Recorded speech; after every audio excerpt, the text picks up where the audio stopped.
Conspiracy theories, eh? Wait till you get a load of this.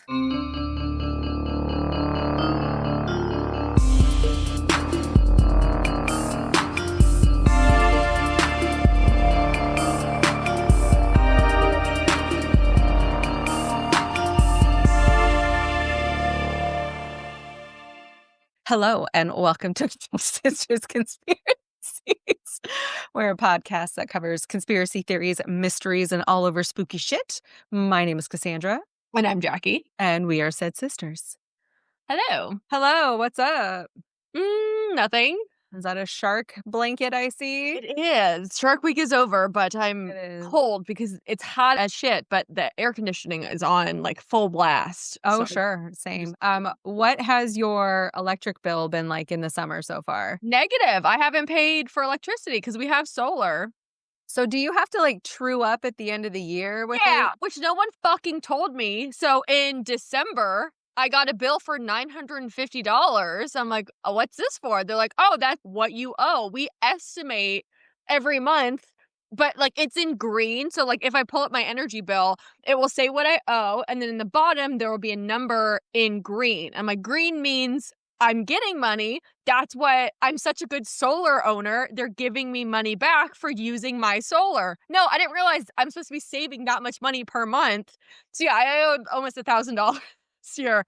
So I started saving for it this time. Every month I check, and whatever my true up is, I put aside for the end of the year. But for the past 3 months, our bill has been negative. Oh, nice. And our true up has gone down. So I guess, I don't know, I guess it finally works. Oh, that's good. Yeah, we got the What's yours? most expensive energy bill we've ever had. It was $200. I know. And then I'm like, is that not expensive? No. You privileged bitch. But then I was thinking, I'm like, oh, our house is small. It's like less than 1,000 square feet. Yeah. It faces the right direction. So the sun isn't pounding the house. And then we have like blackout shades on most of the windows. Yeah. So it keeps it like cool. So even though we're running the air, it seems like all the time. And I was like taken aback by how much it was, because it's normally like $75 on like a normal day. And then in the summer, it would be like $125. So the fact that it was $200, I almost died. It's the most expensive. At the old house, it was hundreds of dollars. And I wouldn't even run the air. I would sit until the dogs looked like they were going to die in like 81-degree weather. And I'm like, I guess I'll turn the air on now, because I didn't want to pay for it because it was so expensive. But now we run it all the time. I had no idea. I'm like, oh my God, that's so much. And then I didn't realize that is abnormally low. That is. So that's nice, at least. What temperature do you keep your house at? I would love my house to be at 68 all the time, but I will compromise for a range between 68 and 72. Oh, okay. I want to be cool enough that if I'm on the couch, I'm like, ooh, a little blanket might be nice. Okay, that's understandable. Yeah, Danny, the first time he visited me it wasn't winter, but it was, I think, fall. And at night, like, we open all of the windows in the house because it gets really cold. And he's like, oh, I sleep at like 78 degrees. I think that's comfortable. He's like, I was an ice cube. I'm like, you're disgusting. Get out of my house. If anyone keeps their house purposefully above 74, I think you need to go to prison. Is he a lizard? Like, yes. But then he, like, the last time he was here, he's like, oh, you've opened my eyes. I can now do like 76. I'm like, get away from me. I sleep with the windows open, the fan on constantly. I need air on me at all times. Samesies. But anyway, do you remember what my topic is for today? Yes, I do. Okay. My topic is one that took place a couple of years ago. So it's in recent history. And I am just now. Oh, wait, no, I did write it down. I'm like, did I not write down the year? Like, it wouldn't surprise me. It was like 2 years ago. But anyway, so generally when there is a catastrophic event that results in the loss of life, people are sympathetic to that and they're quick to send their thoughts and prayers. And I hate that sentiment, by the way. That's just a me thing, but whatever. For the event that I'm going to be talking about today, though, there was no such sympathy to be found, as the loss of life was a bunch of billionaires. Yeah. And they made poor choices. That's how they got themselves in this particular situation. And, you know, given the current landscape with like the rising tension divisions between the classes. Like, Mhm. no one really feels bad for the 1%ers. So, what we are going to talk about is the Titan Submersible Implosion. Yes. This thing is ridiculous, and people that have money get away with stupid things, and this is a perfect example of that. To be fair, they didn't get away with anything. Well, they can afford to attempt stupid things. There you go. Yes, definitely. So, back in 2009, there was this company called Ocean Gate Expeditions that was founded. The guy that was the head honcho and the one of two CEOs, his name is Stockton Rush. It's worth noting that his particular background is that of an aerospace engineer, and he has no ocean-related experience whatsoever. Alrighty. The mission and reason for Ocean Gate's existence was to increase access to the deep ocean through manned submersibles, facilitating exploration, research, and commercial use of the deep sea. Okay. So they wanted to be like the NASA or like SpaceX equivalent, but for the ocean. So they wanted deep sea exploration to be pioneered, and they wanted to make it an attraction for people eventually. Like, don't go to Mars, go to the bottom of the ocean kind of thing. They had grand visions of conducting regular deep ocean dives to explore shipwrecks, underwater ecosystems, and geological formations that we have been limited in exploring previously. Cutting edge technology was what was supposed to allow them to do so. And then they started developing different submersible vehicles to achieve their overall goals and missions. You had to go, gun to your head, to space or to the bottom of the ocean and spend 4 days in either or. Which one would you prefer?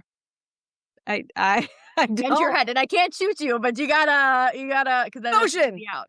Ocean. Ocean. Yeah. I think you said, oh shit.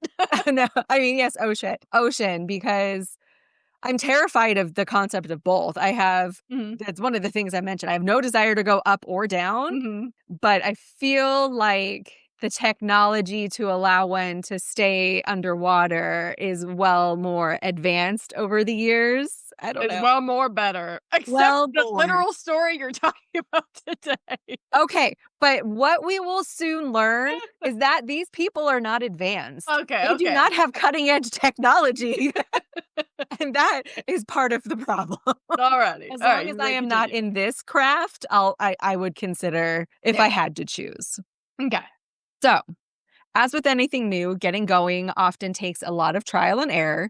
So they started with antipodes, which were retrofitted submersibles used early on in Ocean Gate's development of these submersibles. But these were primarily for shallow dives of up to about 1,000 feet. And so for context, the average depth of the ocean is around 12,000 feet, though there are way deeper known points like the Mariana Trench, which reaches a depth of just over 36,000 feet. So knowing that being able to go down only 1,000 feet is like nothing. So that was clearly not going to get them there. 36,000 or 3,600? 36,000. Oh my goodness. Yeah, so it's essentially 3 times the depth of the normal ocean floor. Oh, wow, It's crazy. The prototype that followed the antipodes was named Cyclops 1. I don't know who named these. A man, I'm sure. Of course. They introduced some new design concept as well as incorporated carbon fiber hulls to the craft, I guess. The use case for the Cyclops 1 was predominantly for training. So it was used predominantly in shallow water missions like the original prototype. But the goal of deep water exploration, they were moving like the goalpost of what that meant. So they're like, oh, 1,000 feet. Well, now it's like 5,000 feet. So they're trying to get there. Okay. That brings us to what was formerly referred to as Cyclops 2, but later changed to Titan. Oh. The Titan was the flagship vessel that was designed to reach depths of about 13,000 feet. So finally accomplishing that, at least that seafloor. It's a significant improvement over the other prototypes that they had. The Titan was, in theory, capable of reaching the remains of the Titanic wreck at the depth that it was able to go. Yes. It was constructed using carbon fiber and titanium, which was a pretty novel combination, i.e. meaning it was untested and not normal for the submersible fields. And for the well-established companies that have been building things like this, they're like, that's weird. We've never used that. Why are you doing that? Yeah, why wouldn't you look at what the Navy has used or previous people who have created this and be like, obviously that's worked. Let's go with that instead of let's try something new. Yeah. And so just completely out of left field, thinking that this is going to be the latest and greatest. Mm-hmm. It was large enough to hold 5 people, with one person being the dedicated pilot and the remaining 4 either being researchers or just customers who were paying to be there. Mm-hmm. What was really the icing on the cake was the incorporation of off-the-shelf technology that you could buy at Best Buy. You can get it at Target if you wanted, but the lighting, the internal lighting of the Titan was put together from camping supplies. So think of like Coleman brand, like Coleman lanterns. So that's what they use to, light the craft. And my favorite part and my favorite piece of technology that they incorporated was using a Logitech gaming controller to steer it. So essentially something that looks like this to man a submersible craft that has like people aboard. My favorite thing once this story broke was going to Amazon for that specific controller and just reading all of the comments. It was fucking unhinged madness and I loved it. That's pretty amazing.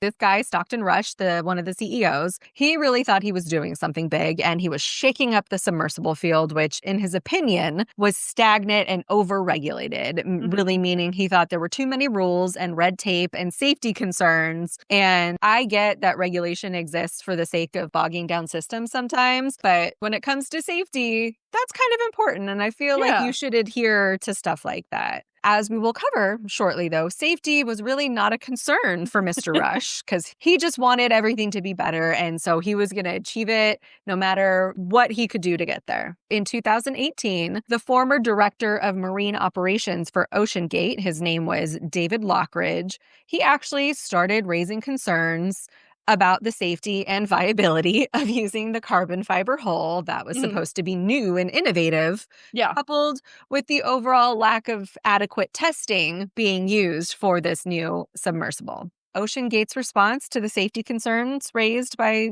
one of their own, they not only ended up firing him, but they decided to try to sue him as well. My gosh. He was not going to take that shit laying down, though, and he countersued, as a whistleblower. The details of the case ended up coming to light after the whole event, but it got really ugly really quickly. And they were totally in the wrong.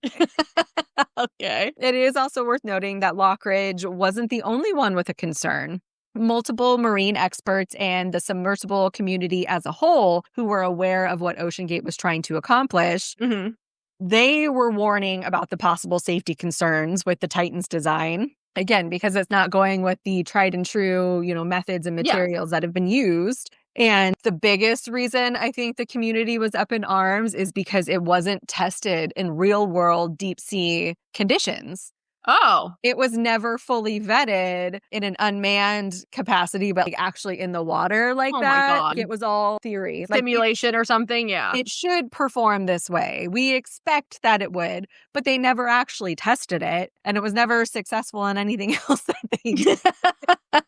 So they were pretty much just going on vibes alone with it. Yeah. We think it'll work out. Let's see what happens. So the pushback and the alarm by those raising questions was no concern for OceanGate. They did not give a shit. They were going to achieve the grand plans that they had, and they had a business to run after all, damn it. So get out of my way. They were focused on offering tourist adventure expeditions and charged clients $250,000 per seat for the opportunity to dive to the Titanic. The expedition was supposed to last 8 days and included transport to the dive site, deep sea dives lasting several hours each, so you would go down multiple times over the course of your day. Oh, I thought they were just living down there for 8 days. I'm like, that sounds terrible. No, I think there's transport back and forth and stuff. Yeah. There was also an urge to participate in some scientific research while you were there. And it was really just they were having the people that were paying to be there take notes for them, which I thought was really funny. So at that price tag, they set their sights on the uber wealthy, so people that had a lot of cash to burn and a taste for an adventure. So that's how they attracted their client base. Yeah. So we're going to fast forward to June of 2023. Okay. Now a quick word from our sponsor. Do you live in the Bay Area? Are you in need of a CPR class for work or just to gain the knowledge? Well, look no further because CPR Education has you covered. They host public classes every Saturday in Pleasant Hill, ranging from CPR and first aid, BLS for healthcare providers, infant essentials for new and expecting parents, and EMSA-approved courses for licensed childcare providers. Whatever need you have, PR Education has a solution. Go to cpredu.com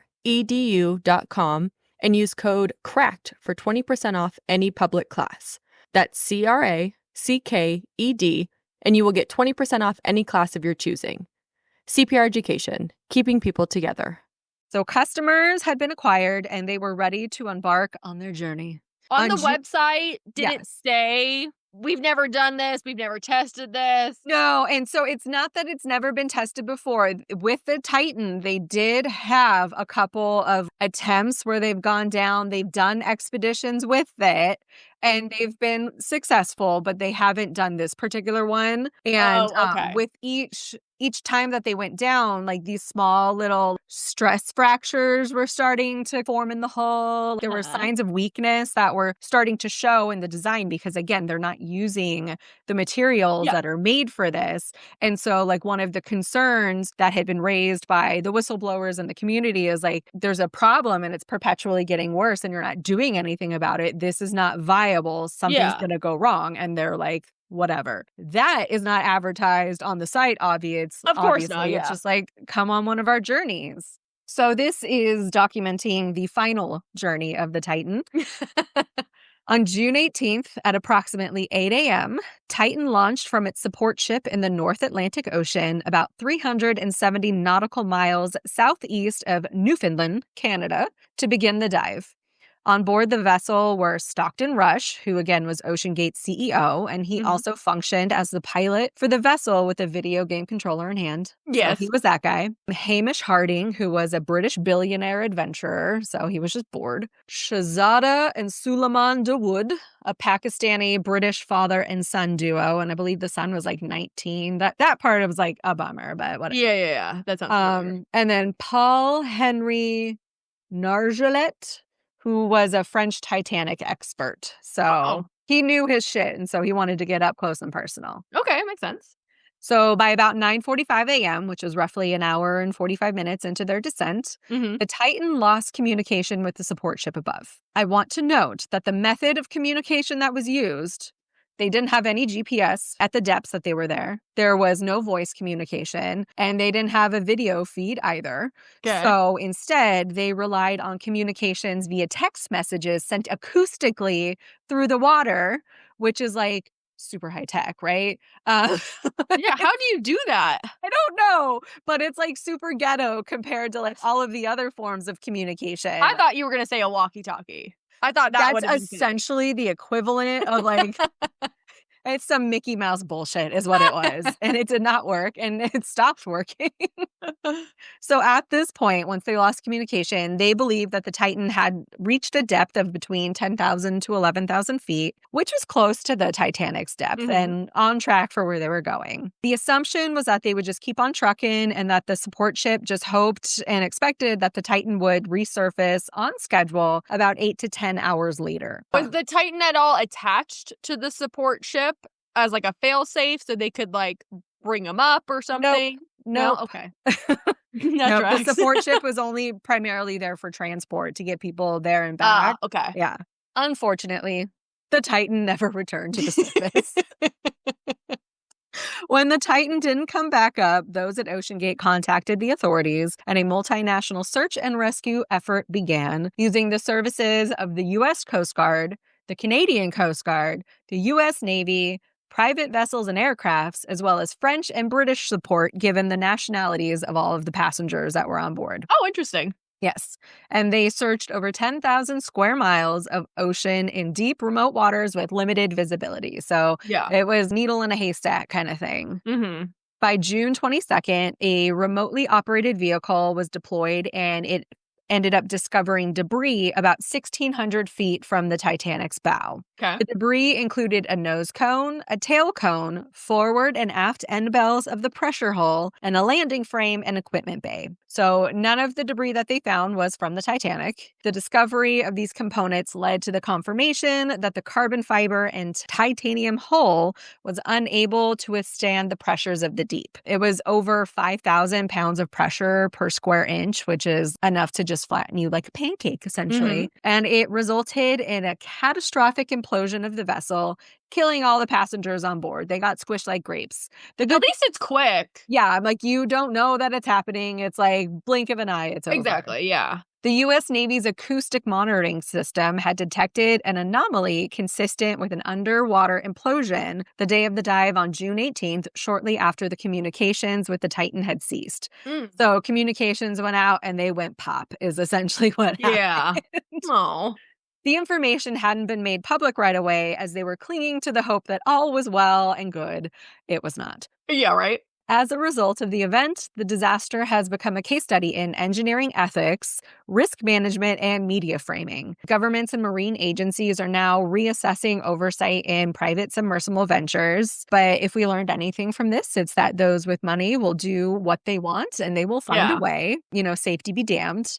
I personally would never hop aboard a submersible, even if it was rigorously tested and considered safe, because I am terrified of the ocean. I have a healthy and deep fear and respect for the ocean, and I will admire it from like my knees down. Like I don't want to wade that far in. Okay. And again, I have no desire to leave the planet Earth either. I don't want to go north or south.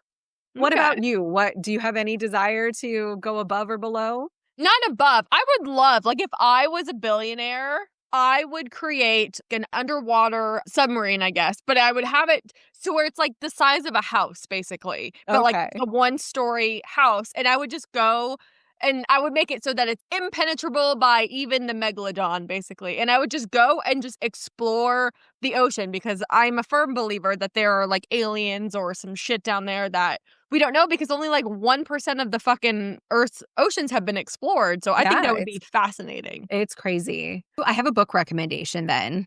You should read a book called The Deep by Nick Cutter. Nick Cutter. I feel like I have one of his books. Is it The Truth? Oh, is that the shark-infested water book? No. The smut book? No. Oh, I got that one too. Never mind. Hold on. No, but it's about people who are essentially living in a submersible, and it's like kind of creepy, and I got really claustrophobic reading it. Oh. Oh, that looks good. Yeah, I will definitely. That interests me a lot. That's what I was thinking of when you were talking about how you would explore. So, but yeah, anywho, that was interesting. Did OceanGate get sued by there were like tons of lawsuits. Yeah. Okay. Like, I feel like they would be paying out the nose because that's just so stupid. Oh, yeah. The whole thing was like catastrophic for the company. And like, okay, that's good. Yeah, it was. I also think it's pretty. Like, you're tempting fate almost. You're going to explore a very tragic event of the Titanic and where all these people died and it hit an iceberg. And it's like all of these bad things kept happening that led to the catastrophic ending that it did. So now you're like, let's go look at it. I feel like you're just like tempting fate. Like, I also want to be a catastrophic event. I don't like that.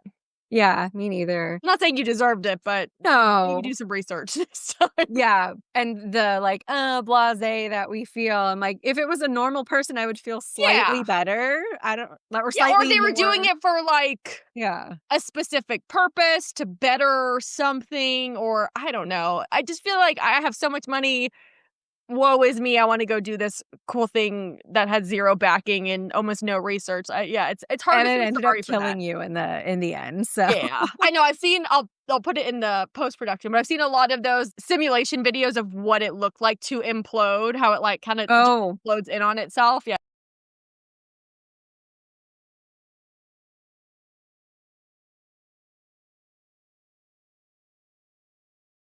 It's pretty crazy, but yeah, at least they died very quickly and I assume painlessly. Yes, for what that's worth. Yeah.